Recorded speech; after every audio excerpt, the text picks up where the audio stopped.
Welcome back to the show. It's Alanna Noel. I have returned after a year. What's happening in the world? Well, people are dying. Democracies are crumbling. We are at war.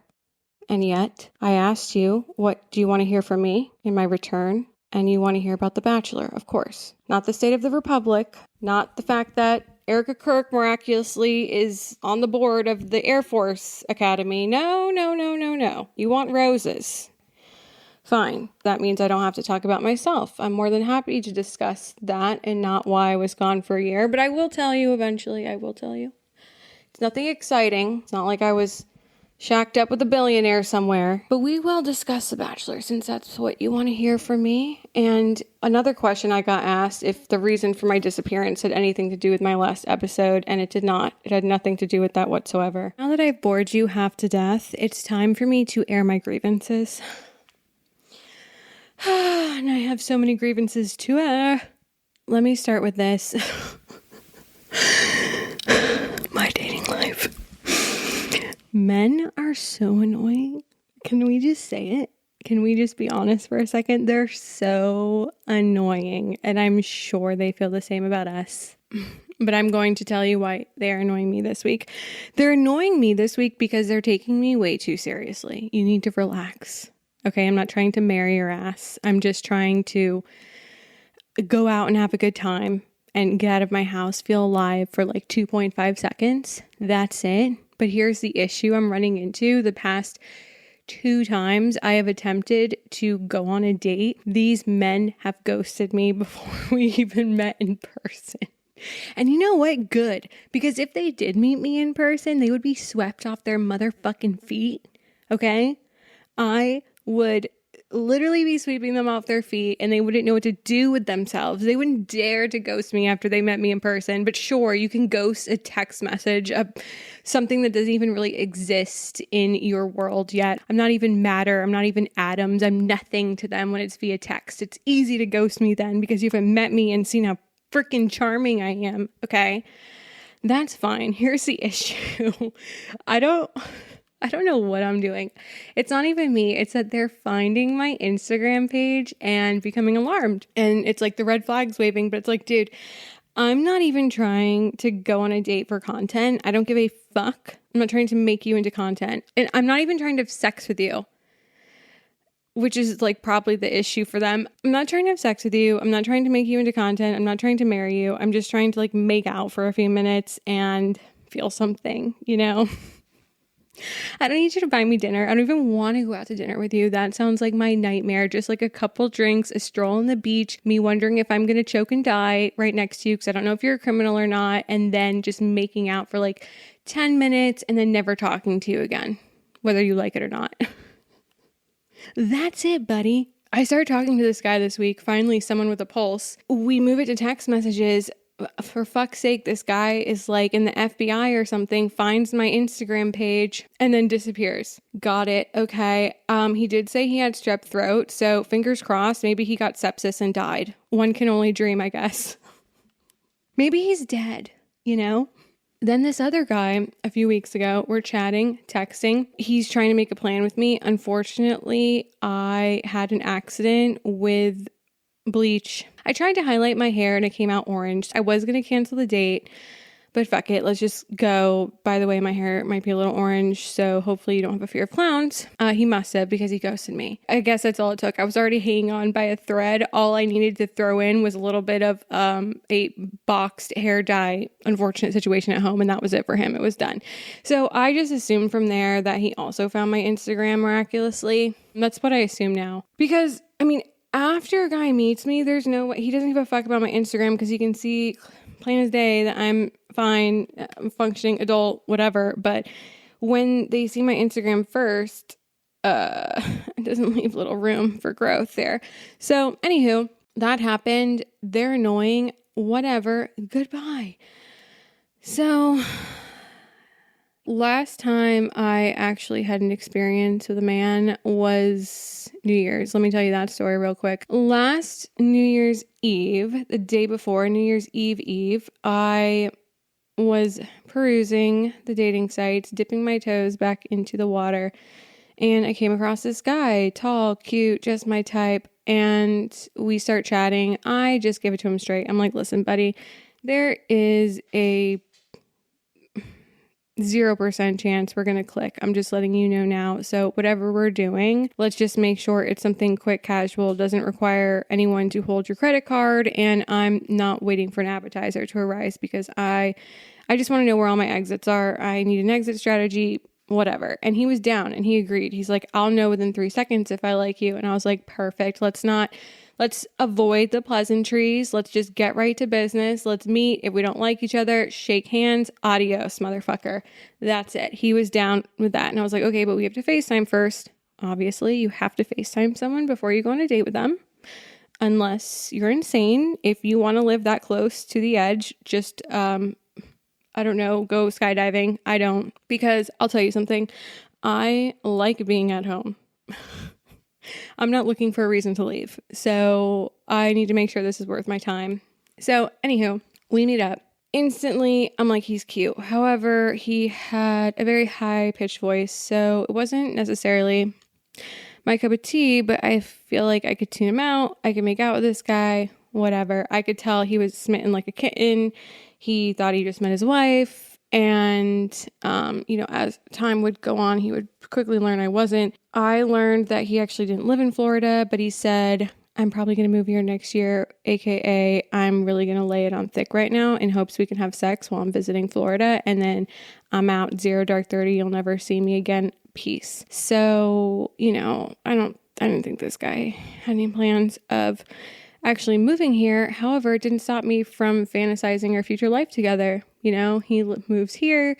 He's a tattoo artist. He tattoos. I'm an influencer, and we live our little cute little life, right? Okay.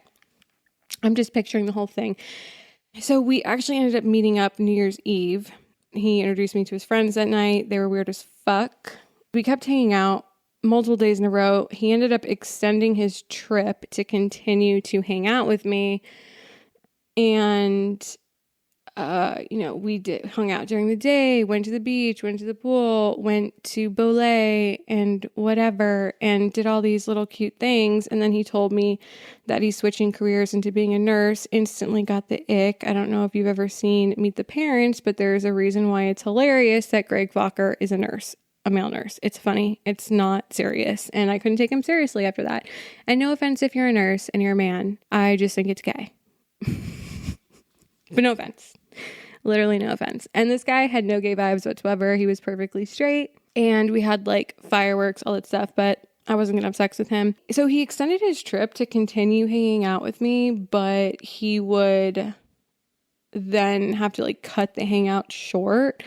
And I just found it odd, but at the same time, I didn't care. But I realized halfway through his time here that I wasn't really taking this seriously. I didn't see a future with him. So I just started being annoying. So he would break up with me, so I didn't have to do it. Break up with me. Obviously, we're not in a relationship, but you know what I mean? He had to like cut ties, because once you evolve the relationship from text messages to in real life, you kind of owe them a courtesy of like, hey, goodbye, peace out, don't ghost the person, whatever. So I was hoping he would break up with me, and it was getting really, really hard to get him to get annoyed with me. So I had to like keep moving up the annoying things I would do. And it's really hard for me to be annoying because I'm so perfect. So imagine. So what ended up happening is he slept over one night. We didn't have sex. I was like, let's play a game called Just a Tip. That was it. There was no insertion. It was just like, just a tip, just for a second, just to see how it feels.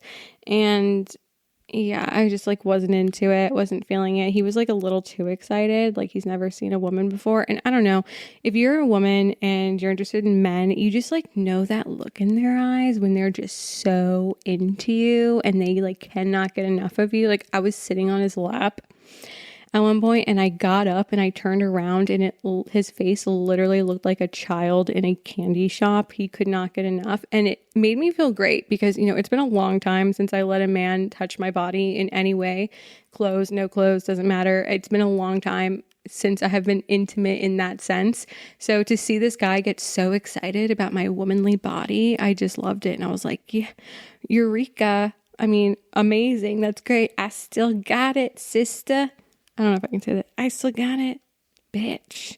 So that was exciting. And listen, that's really all I'm after right now in this dating situation. I just want to confirm I still got it. I am not trying to go on a date with you and ask you what your timeline is. I don't give a fuck what your timeline is. I don't have a timeline. My timeline is when I meet the guy that is for me, then that's it, period. End of story.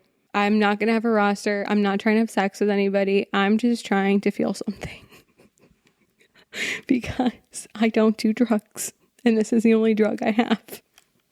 So just like, I don't know, go out with me on a date. Don't be scared. Don't be scared. Don't be scared. I don't bite. Not that hard. Okay, just a little bit. God, there is nobody nicer than a man who wants to have sex with you. Have you ever noticed that? They are the nicest people in the world. It's so great. It's so great. They're so kind. They just give you so many compliments. And that's why you can't have sex with them. They won't be nice anymore. And that's awful.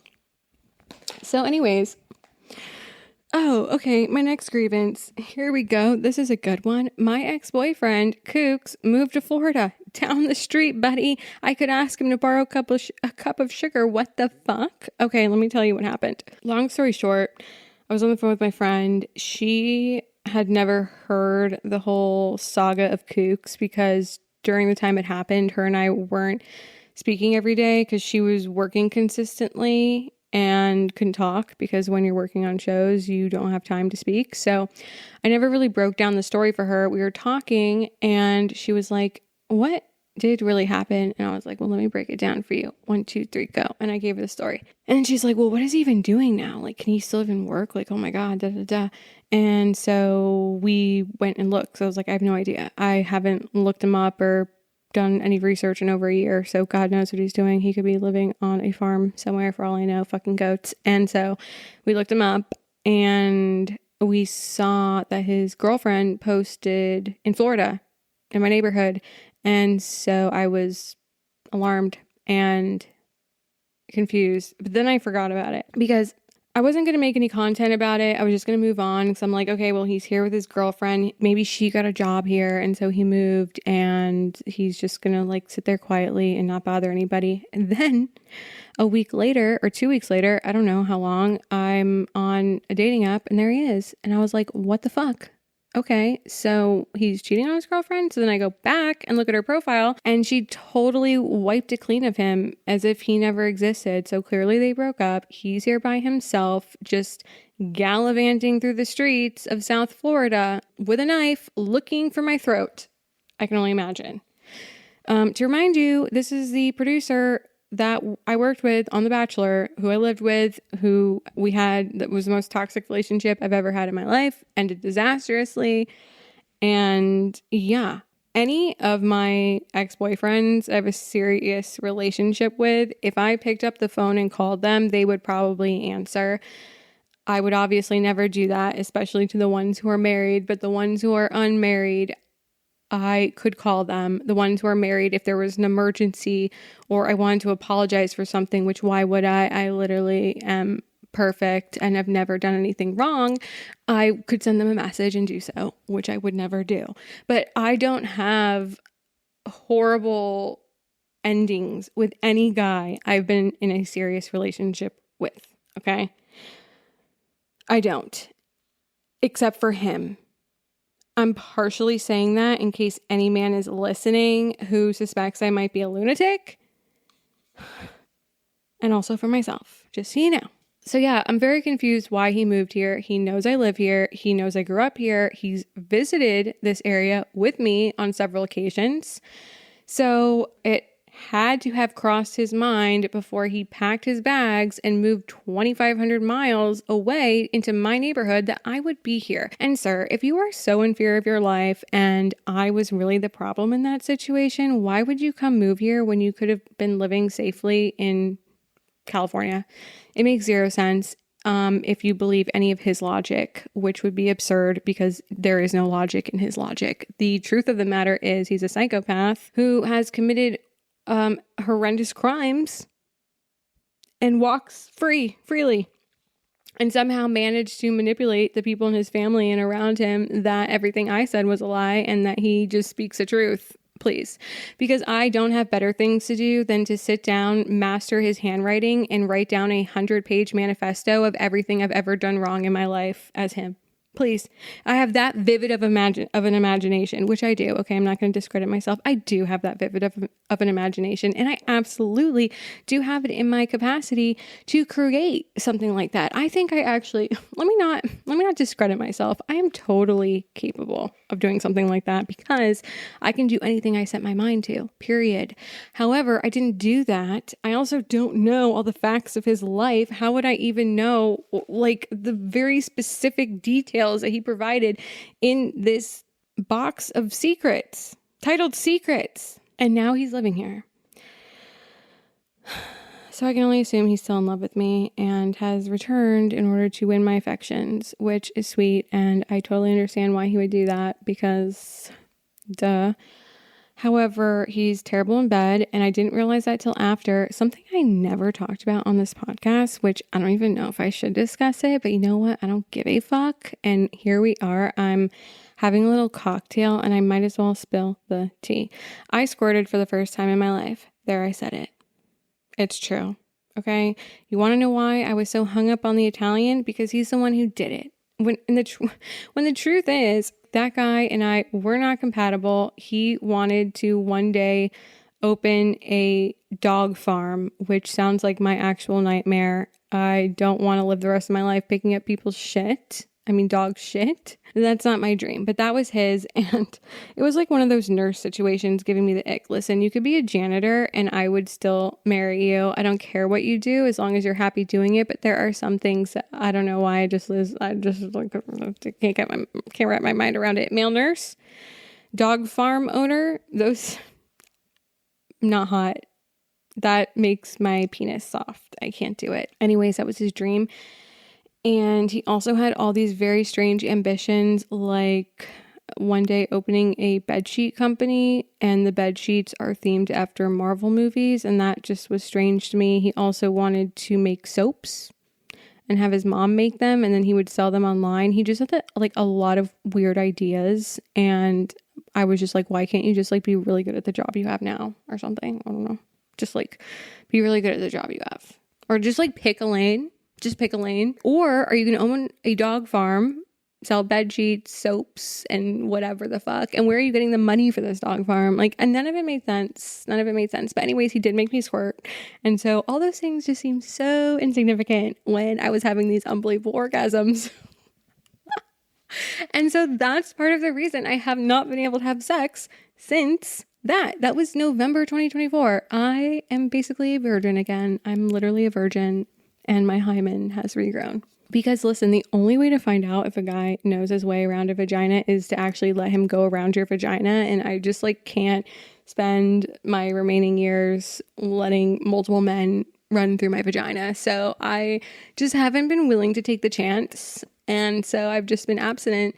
And that's been fine with me. I'm totally okay with that. And here's the thing. Okay, I'm gonna get a little graphic here.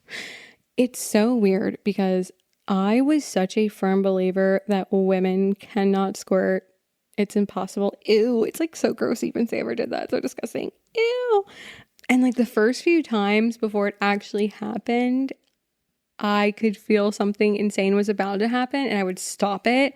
And eventually he had to be like, you can't stop me. You have to let me do this. Alanna, you have to let me do this.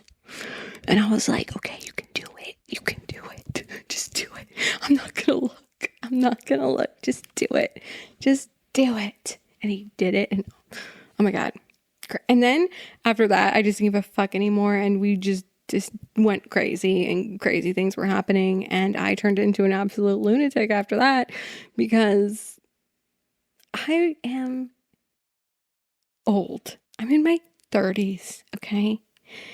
And for the first time in my life, I had good sex, which made me realize my whole life has been a lie. I've literally been living a lie, and I think I've really only had sex with gay people. Except I will say, there's this one boyfriend I had who's definitely not gay, and his wife is a very lucky woman. He really knew his way around a vagina and probably at this point in his life knows how to make a woman squirt. But there was a guy that I was with for a while who just was obsessed with everything. Like, I would go to the gym and he would be like, don't get in the shower. Disgusting, I know. But he was just all about it and knew crazy things. And anyways, I think that guy is straight. I think the rest of them could be gay. They could be gay. They could be gay. I don't blame them for being gay because I don't want anything to do with the vagina either. So, the only other date I have been on was right before Christmas. I went on a date and he lived in Miami, which is an hour south from where I live. He drove up. We go out for a drink. Immediately, I realize he has halitosis and I'm just not interested in this guy. But here's what he did that made me laugh. You guys know my move. I've said it before. My move is always, if things are going good and I want to smooch, I'm like, let's go to the beach. And we go to the beach, we make out. And this guy, I could not believe it. I could not believe it. We go get a drink. He's so boring. The date was so boring. I'm literally talking to him about the Mesopotamians discussing etching words and symbols onto clay. That was the highlight of the conversation. And I guess that is much better than discussing dead parents. So I'm not trying to knock it down, but it was kind of boring. I'm not going to lie. I think there's more interesting things to discuss besides ancient civilizations on a first date, but here we are. That's what we were doing. But to my surprise, after the date, we walked out and he asked me, do you want to go to the beach? And I was like, this motherfucker taking a page out of my playbook. That's my playbook. And I was like, okay. We're just skipping around, flirting, smiling, and I'm giving my best performance. Let me just tell you, I'm carrying this date on my back. I'm in pain. Okay, I was performing. This was a performance piece for me. This was spoken word. This was stand-up comedy. I was a star of the show. I was hosting the Oscars. Okay, this is what I was doing. It was all on me. Okay, and this guy is just losing his mind. I mean, he's having the best time of his life, and it's a free show. All he's had to do is buy me a Corona. Okay, which is the standard 2-drink max when you go to a comedy show. So he's getting what he's paid for at this point. I end up asking him, what's the worst thing you've ever done in your life? And he gives me this story and it is so boring. I'm like, either this guy's lying, which fingers crossed for his own life, or this is actually the worst thing he's ever done. And it's like, bro, listen, I'm not trying to brag here, but my ex-boyfriend allegedly is a criminal. And this is the best you got. You broke into a house when you were 16. The next day went there and apologized. Okay. It's not like I need to date a criminal. I don't want to. I have no interest in criminals. But I don't know, I've never done anything bad. I thought this was a safe place where you could tell me everything horrible you've ever done. And I don't know what I was expecting from the answer, but what he said was not horrible. And I was very unimpressed. I don't know what I wanted from that. What could he possibly said? I don't know why I keep asking guys that. This other guy, I asked the other guy, the New Yorker tattoo guy, that. I was like, what's the worst thing you've ever done? And he said when he was in high school, he had sex with this girl while he had a girlfriend. And it was the girlfriend's friend, and she walked in, and then he never talked to his girlfriend again because he was so ashamed of himself. He just looked so sad about it. He really was torn up. It's so funny. I was thinking to myself, well, the worst thing I've ever done was in 7th grade when I accidentally farted in front of a small group of people, allegedly. And it does tear me up every day. I mean, I used to think about it every day. I'm so serious. I actually told this to my friend. So my first video back was me saying that I farted at a bus stop when I was in 7th grade, or whatever grade I was in. And to me, that was a really big deal. I need to understand that. That was a huge deal for me to open up and say that. I can easily sit here and tell you about every other horrible thing, but that was hard. And I did it. And then I felt empowered. I was telling my friend that and she was like, are you serious? Like that was like nothing. I'm like, that was nothing. Do you know I've been living with that my whole life? I've been wondering, like, the 5 people who were there that day, have they gone off and told people about it? Like, does their family know? Do people that they know who might know me know? Like, if I'm ever dating someone and they're a mutual friend of that person, are they going to tell them that when I was 11 years old, I accidentally let one slip out at a bus stop? Is that my life? Like, I've literally thought about that. Even when I first moved to California, I was thinking, is that going to follow me here? Am I ever going to be able to shake the stigma? So when all these guys are telling me that they like robbed a house and cheated and got caught, I'm like, okay, but have you ever farted at 11 years old at a bus stop? Because I have. And until you've done something like that in your life, you don't know. You don't know adversity like me. I have survived. I'm a survivor. I'm just freestyling here. I'm just telling you what's exactly on my mind. God knows what I'm going to say. And so yeah, basically every night I live in fear. Is my ex-boyfriend going to show up here? Like, what would I do? Let's just think about this. First of all, if my ex-boyfriend never showed up on my dating app and I never knew he was here and I was just casually shopping for pimple patches at Publix and ran into him, what would I do? Like, think about that. Like, let me just like put you back into the place of the last time him and I spoke. The last time I ever saw him, spoke to him, was when he had a police escort at our apartment collecting all of his belongings after I publicly outed him for allegedly raping people. Okay, that was the last time I ever saw him, spoke to him. It was so strange, right? And I don't mean to make light of it because it's actually really awful and terrible, but that is honestly the last time we spoke. And so, oh, Frank is going nuts. So Frankie boy. So anywho, that's the last time we spoke. And imagine I'm just shopping casually and see him. What would I do? Scream. I would probably have screamed, literally screamed, thinking that he was there to kill me. Because what business does he have in South Florida? None. What? Frank is going crazy. What industry is here for him? There's no entertainment industry here. Okay.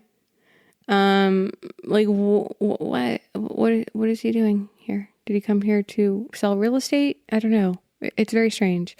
I don't really know what he's here for, and it makes no sense. He has no family here. Nothing, just me. So yeah, now that I know he's here, thank God, because now I'm equipped and prepared. I can fight him or something. I don't know.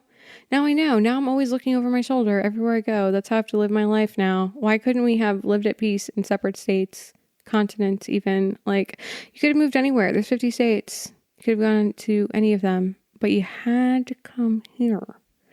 And clearly, we all know why. Oh, I'm going to tell you why. There's actually a part of a story I did not tell you, and it's actually the most important part. I can't believe I didn't tell you this. This is my proudest moment. Okay, listen. As women, we are given compliments. Who knows what are real and what are just men trying to get into our pants. But I have to believe this compliment was real. And I have to believe this is why my ex-boyfriend has moved back to Florida. I'm going to tell you right now. So when I was seeing the New Yorker, I allowed him to finger me. I'll be honest with you. I did. I slipped. Okay. And you know what? Fingering is fine. It's kind of like a precursor. Kind of like lets you know what they're working with, what they know, what their skill set is. So I let him do it. I did. I won't lie to you. And he did it a couple times. And he told me that I have the tightest pussy. vagina. The tightest vagina he's ever felt in his life. Okay? Did you hear that? Tightest vagina that he's ever come across in his life. And this is a man in his late 30s. So he's come across a lot of vaginas. Do you understand what a compliment that is? That is the best compliment. And listen, it took work. It took years of not having sex, 1 year precisely. And I have to imagine that's why I have to think that I am a virgin again. And that is why my vagina is so tight. He could not believe. He was in shock. He was beside himself. He couldn't believe how tight my vagina was. And I was so happy to hear that, but at the same time so sad because I could never tell anybody except for you right now in this moment. Like, I can't date a new guy and be like, listen, the reviews are in. This is the tightest pussy in town. All right, buddy? You're not going to come across a tighter pussy than this one. Okay, so you better lock it up. You better come correct because we're tight. We're tight. And it's called Kegels, bitch. Kegels and abstinence. That's what I can't thank God. I mean, I can thank God. Kegels and abstinence. Those are who I can thank. I was so happy and I was like, you know what? It makes sense because every time a guy puts his penis inside of me, he comes instantly. And now I know why. It's because I have the tightest pussy on this side of the Mississippi, baby. And I'm proud of it. I wish I could put it on a bumper sticker, but then I'd probably get raped and killed. So I can't really do that. I just have to live with it secretly, knowing how tight it is. Knowing that this is why nobody ever really cared to have anal sex with me. Because why do that when the vagina I got is just as tight as the beehole, baby? I got a beehole for a pee hole. That's what I'm working with, bitch. And this is why I'm single. Because what man in his right mind is going to want to wife up a chick who comes on a podcast and publicly states that she is the tightest pussy in town? Me, baby. I'm going to do that. And I don't give a fuck. Okay? Listen, if a guy came into my life and he's like, listen, honey, I'm going to pay all your bills. All you have to do is put down that microphone. Please, for God's sakes, never speak a word into it again. I would be like, aye, Captain, peace, bitch. Because listen, I'm a sellout through and through. I'm not going to lie to you, okay? You know, I just disappeared for a year. You can't trust me. You can't trust me. I could be gone instantly. You'll never hear from me again, okay? I'll be on a yacht. I'll be on a yacht somewhere, drinking a mojito and reminiscing and thinking about all the little people in the world. That's where I'll be. Okay. If you never hear from me again, either I'm dead or I'm on a yacht. That's not what I was doing this past year, but next time that's the case. Cause I'm here for good now. I'm here for good until someone comes into my life and they're just like, you don't have to work another day. Let me get that SD card. Please stop recording for God's sakes. I don't want anyone to know about your vagina, and please wipe the slate clean, delete everything. And I got you covered. And I'll be like, yes, sir, this vagina, this very tight vagina is yours. I'm out, guys. Peace out. But can you make me squirt? Because if you can't do that, I gotta go. God. But you know what? Maybe that is dating as an adult. Because I'll be honest. I've slept with 2 people since me and Kooks broke up, it's been years, right? And so those guys knew what was up. I would say the guy before the Italian did not do those things, but he was better than Kooks. And I'm like, wow, you know what my problem is? I was never a slut. That's really my issue. I was my whole life a serial monogamist, a long-term relationship, one to the next, settling for homosexuals. And so now that I'm single and dating adult men who have dipped their pen in many inks, they know their way around the female anatomy. And thank God, because I don't. Okay? I don't know my way around that. My friend asked me the other day, well, why don't you just be a lesbian? And I was like, I don't know. Why don't you just lick a vagina? That sounds awful. I don't want anything to do with my vagina. Okay. I clean it thoroughly and that's for just life. Like, I don't want anything to do with it. I especially don't want anything else to do with anyone's vagina. I don't want to touch anyone's boobs. I don't know. I'm just unfortunately attracted to the male body, and that's gross. I also don't even want to hang out with a girl that much. Like, I don't know. I'm enough woman for me. To deal with someone else's emotions, I have so many emotions as it is. And then to have to deal with your cycle, I have my own cycle, bitch. Handle yourself. Don't use my tampons. Those things are expensive. Please. If I was to be with a woman, she would have to be flat-chested completely. Just no boobs whatsoever. Completely flat. And no vagina. Or just like wouldn't want me to touch her vagina at all. And also she'd have to either have gone through menopause or be on some type of medication that blocks a period. And definitely not have PCOS, because women with PCOS are prone to more hormones. So just like very minimal hormones, possibly transitioning into being a man. That would be okay. Just like very little female things going on. And it's not that I'm a woman hater. I love women. I just can't be with one intimately. Okay. Please. My God.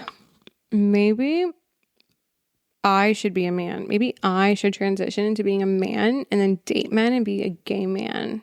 I think that is more likely than me being a lesbian, is me transitioning into being a man and then dating men, being a gay man. I've always loved gay men. I wouldn't mind being one. If I was a man, I'd totally be gay for sure. But I would be a bottom. I would be a bottom man for sure. And a bottom man, if you don't know, is a man who gets it in the butt. And he would be like, this is the tightest butt in town. That's how I'd be known, as a gay man. Every gay man on the streets would be like, that tweak over there, tight butthole. Tight butthole. That would be me. Proud of it. And if I was a gay man, I could proudly tell people I have a tight butthole. I could put it in my Instagram bio. As a woman, I can't do that. If I put in my Instagram bio, tightest pussy in town, nobody would date me. As a man, everybody would date me. And that is the stigma. That is a stereotype. And that is the thing that women, it's so awful for us. We cannot brag about the tightest vagina. Men can. God, it's so annoying. Can't put that in my Hinge profile. Cannot. So anyways, after 2 times of getting like a little bit of attention from a man and them ghosting me before I could even walk through the door and they could be swept off their feet, I decided, you know what? Fuck this. I'm just going to put it in my Hinge bio. Listen, buddy, boy, I am a content creator. Okay. This is what it is. So I put that in my Hinge bio because, you know what? I'm not going to go through this again. I'm not going to go through the aerobics. I'm not going to acrobat through another performance of this is what I do for a living. This is what I do. Here it is. If you don't like it, peace out. Goodbye. I'm not going to form an attachment to you in 2 seconds. Goodbye. Anyways, those are my grievances for the week. Okay. I hope you enjoyed it.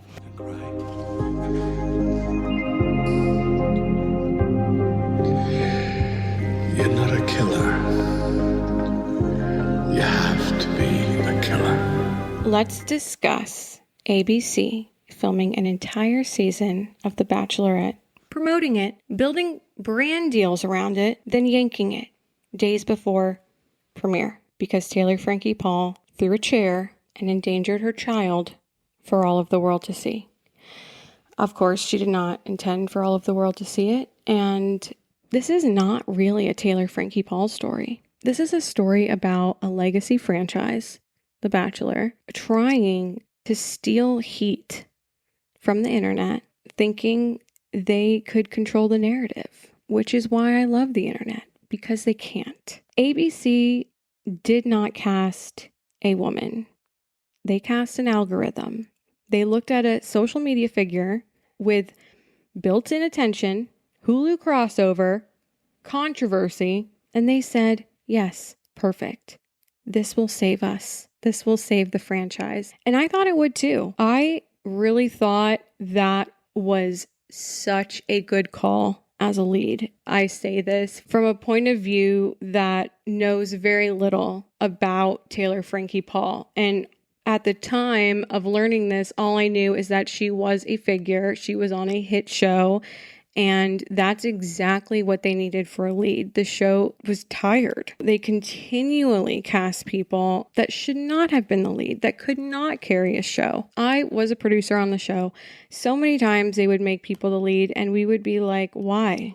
Why? I'm sure at this point you've heard a million things about this. I am not even a person that regularly checks pop culture news, and I even know the details. It's everywhere.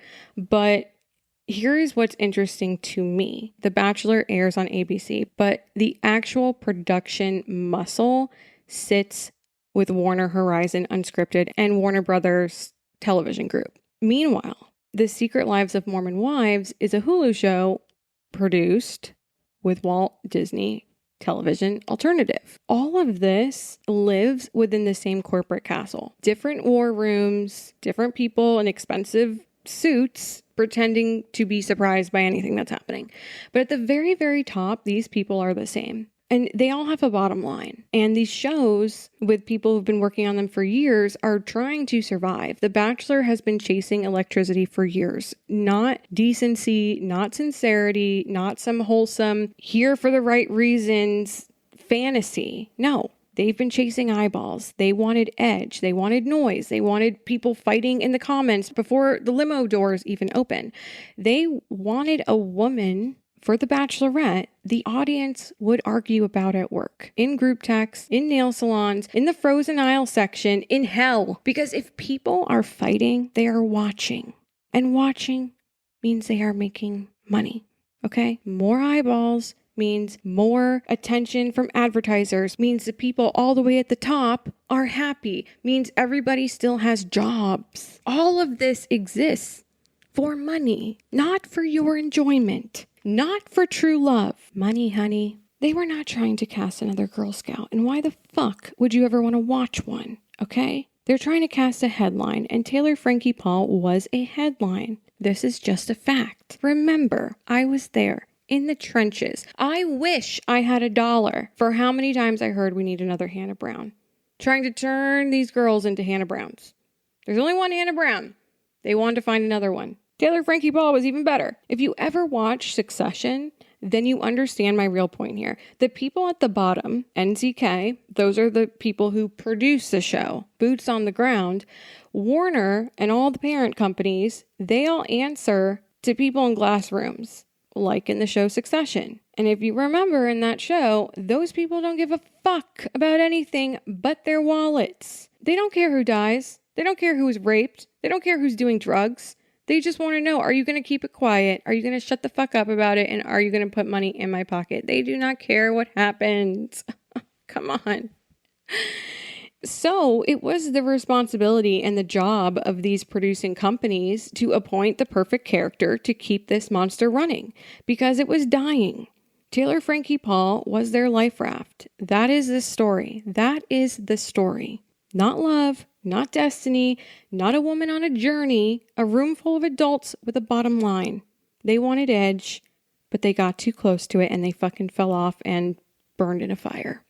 Because what happened is a video was released by TMZ, and here's the thing. Yes, they all knew what Taylor Frankie Paul had done, but she did the work, people. She did the work. She went to therapy. She grew. No, she didn't. Those are just words. The truth is, a police report is just text. It's just more words. A document still leaves room for argument. Footage ends the argument. Case closed. Footage is the moment the temperature in the room changes, it sets it on fire. You can litigate paper. You cannot romanticize a clip, especially when it involves a woman chucking a metal chair across the room in front of her child. And that is why this could break the franchise, not just the season. I think there is a very high potential that this show does not ever return because now there's just been a lot of loss. I don't have the numbers or the metrics in front of me. I don't exactly know. I do just know that season after season, the budget is getting cut. They don't have money. Not to say that the companies at large are not making money. They are. But at the end of the day, they have to decide, is it worth it? Is it worth it to keep this franchise running, knowing all the risk and the continued controversy? It was absolutely the right move to pull the show. What other choice did they have? But the thing is, the thing that makes The Bachelor different from so many other shows is The Bachelor is not actually reality television. It's not actually a documentary follow show. It is a fairy tale with production insurance. That is the business model. It asks the audience to believe that a final rose means something deeper than a future of affiliate links on social media. And that illusion is fragile. That is where Secret Lives of Mormon Wives is different. It does not have that problem. Sure, spectators can turn it into a problem. They can try to do that. But that show is a documentary follow. It is built to metabolize scandal. It does not promise moral purity. It promises you a mess. To say that the Secret Lives of Mormon Wives should also remove her is like saying don't make any more true crime documentaries. We all watch true crime, and the people that are put on that platform are fucking murderers, rapists, killers, and you still watch it. I don't think there really should be an argument for pulling her off the show. I think she should still be on the show. And sure, you could say, let her heal, let her be in private, let her do this, do that. But the woman, her whole existence is built around being on a show. And I personally don't really think she should be pulled from that show. In fact, I think this is more reason for her to be on it. They're going to have more viewers. And you know what? ABC is going to have to make up for this monetary loss. Put her on the show. Not that I care that they continue to make money, but I don't know. Business wise, I think she should not be pulled from the show. And I don't really see an argument for why she should be.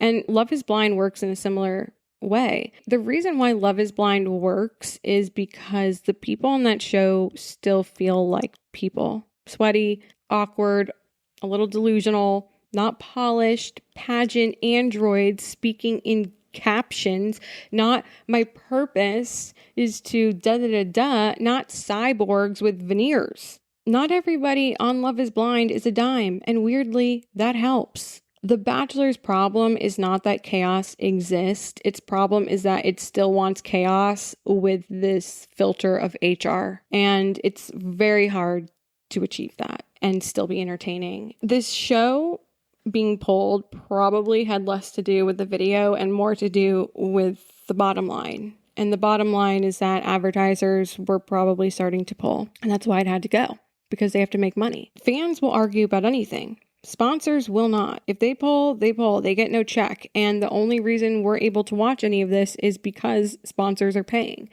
The second Cinnabon cut ties with The Bachelorette and Mormon Wives, that was the alarm going off. Viewers make TikTok videos, brands call legal, shows get pulled. That is why I keep laughing when people talk about this like it's a casting controversy. No, this is a loss prevention problem. This is a room full of executives realizing they did not cast edgy. They cast uninsurable. Now, legally, the franchise has a very long and a very unsexy history of aggressive contracts. Previously, they've won hundreds of thousands of dollars in cases for breach of contract, like with Luke Parker and Blake Horseman. But all of those disputes were really vanity cases. I mean, these are cases about people who are breaching contract because they're saying too much, going on podcasts without approval, things like that.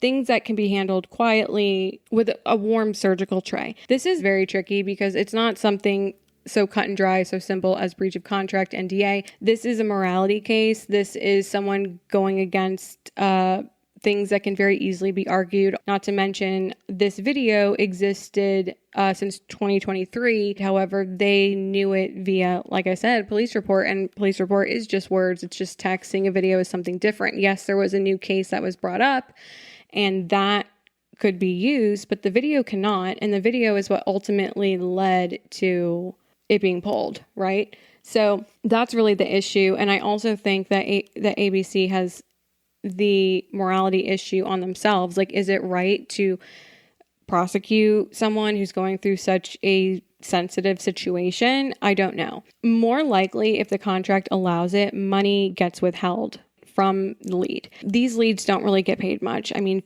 between $50,000 to $100,000, that's it. And they don't pay all of that up front. So what they could do is not release the rest of the funds, but we're talking about dollars and cents here compared to the millions and millions and millions of dollars that ABC has lost as a result of the show being pulled. So who really cares about $50,000 when you just lost 50 million, right? Since the show is produced through Warner's side of this machine, the heavier contractual hand would likely come from production and arbitration, not ABC. But the most overlooked victims in this whole situation are actually the contestants, the unpaid men, the ghost cast of a lost season. These guys left work, paused their lives, told their parents that they're doing this, and now they exist in this weird purgatory where the season is gone, but the contract still exists for about a year. And that is a specific form of reality television hell. Imagine putting your whole life in a garment bag for a chance at relevance, only to end up on the editing room floor. Contestants do not get paid on The Bachelor. The lead does. The men get exposure. And in this case, they didn't even get that. Now for the Taylor Frankie Paul of this whole thing. I understand toxic relationships. I truly do. I've been in one. I understand the chemical insanity. You can argue, why does she go back? Why does she do this? Da, da, da, da. It's a drug. The high is a drug. And when you're in a toxic relationship and you're with that person, you feel that high. When you're not with them, you are going through a withdrawal and it's painful and horrible. And you just want even 2 seconds of that high once again. And you could argue that Dakota, whatever his name is causing her to do these things, but you can't, I don't agree with that. You don't put your hands on someone else. You just don't do that. I don't care if you're a man or woman, you don't. Another question, can this season air one day? Annoyingly, yes, maybe it could. Because Disney did not say never in their statement. It said the season would not move forward at this time, leaving room for them to one day maybe be like, okay, here it is. Corporate America loves a freezer. It is where they put their meats and their projects that they might still monetize one day. Once everyone suffers from a little memory loss. The footage already exists, which means the unaired season is now more valuable as myth than it ever was as a normal season of television, because it's a ghost season now. People want to know, well, what happened there? Well, I can tell you what happened. Probably some cookie cutter bullshit that you've seen a million times, but now just packaged with Taylor Frankie Paul. Before people start doing morale gymnastics, do not blame Secret Lives of Mormon Wives. I said it before. That show is doing exactly what the format is supposed to do. It documents a mess. It does not promise you a fairy tale. If you say documentary follow reality should stop following scandal, then congratulations, you are now arguing against the mechanics of nonfiction television. That show can survive scandal because scandal is the plot of the show. It is built for contradiction. It is built for fallout. It is built for the awful little truth that people will absolutely watch a train wreck if you mic it. The Bachelor cannot do that. It still insists on pretending it is a moral institution with roses. It is not. It is not. All this has done is pull back the curtain just a little bit more. The Bachelor is an empire of candles built on lies. And that really is why this story is so funny in such a grim, almost biblical way. Because while the audience was being sold romance, the people at the top were doing pure succession. No one in those rooms is whispering, but what about true love? They are whispering, can we air it? Can we salvage this? Can legal live with it? Did Cinnabon leave? Can we freeze it until Q4? That is the machine. And that has always been the machine. So no, this is not just a story about one chaotic lead. It is a story about a legacy franchise trying to import internet chaos without importing internet consequences. They wanted relevance. They wanted edge. They wanted a pre-sold audience, a headline, a boost, a jolt, a little blood in the water, and a lot of promo around it. They wanted a final rose. What they got was a chain of custody. And that is the thing the Bachelor will never understand about the internet, because there's so many old people still running at the top. You can borrow its attention. You cannot borrow its immunity. The Bachelor is built for candlelight. The modern world is built under fluorescent. Okay, sweetie? Anyways, that is my point. That's my story. Anyways, thank you for listening. I love you. I appreciate you. I'm totally shocked and awed by how many people wanted me to bring the podcast back. That's amazing. You guys like it. I'm shocked. I went and listened back to a few episodes and I was disgusted and wanted to throw up and couldn't believe anybody wanted to hear my voice again. But you do, and here it is. And I'm back and I'm going to keep going. Please rate and review. 5 stars only. If it's anything less, I will find you. I'll find you. And actually, you might want me to find you now that you know how tight my vagina is. I won't find you. Just, you know what? Rate from your heart. 5 stars. If it's not 5 stars, it's okay. It's not okay. But if it is, it's okay. It's not. And that's it. Thank you so much for listening. And check out my new website. I built it myself. I learned how to code, bitch. That's when I say I can do anything. Okay, I can literally do anything. I can learn how to fly a plane if I wanted to, but I don't. I really think if I put my mind to something, I could do it. And I did it with this website. Check it out. I put a lot of work into it. I learned how to code. I built it from scratch, motherfucker. That's no template, bitch. That's me. Long nights on my computer, throwing it, chucking my laptop from across the room because I'm so annoyed and I can't figure it out. I did it and I'm still working on it. I'm still figuring it out. Anyways, thank you so much. Thank you so much. I don't know. Goodbye. Okay, I just had vocal fry. Anyways, goodbye. Thank you so much. Love you. Bye.